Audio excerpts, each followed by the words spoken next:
weekend, Donald Trump suffered a pretty major legal blow in his impeachment defense. And that's because all of his impeachment lawyers resigned. All 5 of them together just decided not doing this.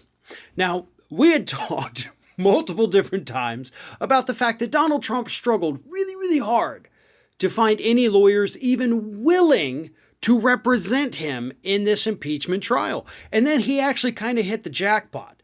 You know, a South Carolina lawyer by the name of Butch Bowers, a guy who has lots of experience representing impeached individuals in their impeachment trials. And the guy's got a 100% victory rate.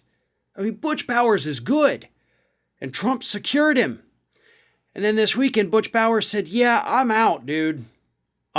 I'm out. And of course, the 4 other lawyers as well, including another lawyer from South Carolina, just like Butch Bowers, also said, thanks, but no thanks. We're gonna not do this now.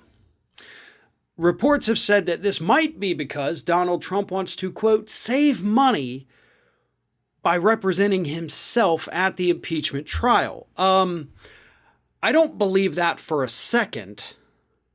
Like, not even a little bit. I think that's ridiculous that people are even reporting that. I think what's happened here is that you have real, good, credible lawyers who are looking at this and understanding I cannot be associated with this toxicity. Because even if they are Republican, which I don't know what the political leanings of these lawyers are, but I'm just saying, even if they were staunch Republicans, they understand that going into the Senate, defending Donald Trump at this trial and saying, no, he's not responsible for any of this, they understand that the public already thinks he is. 57% of the public wants this man convicted and barred from ever holding a public office again. Now, these lawyers don't necessarily have to worry with public opinion. After all, they're not going to run for office, but they do have to continue their law practice. And it could hurt them if a majority of people end up hating them. Because I know lots of people like to think that most law practices are, they get their big cases and that's what funds them. Nah, what really funds them is the day-to-day kind of stuff. The smaller cases that aren't newsworthy. The retainer fees that they get. That is what sustains them. And that's what these law firms are worried about losing if they go and represent Donald Trump in trial. Sure, they could still attract some big names, but big names are few and far between, folks. And you got to fight a lot of well-connected, well-known law firms in order to get the big clients like a Donald Trump. You need your day-to-day clients.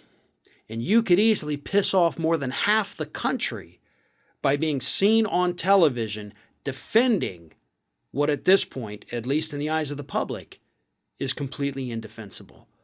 So when you look at it that way, it's not a surprise at all that his entire impeachment legal team resigned at once.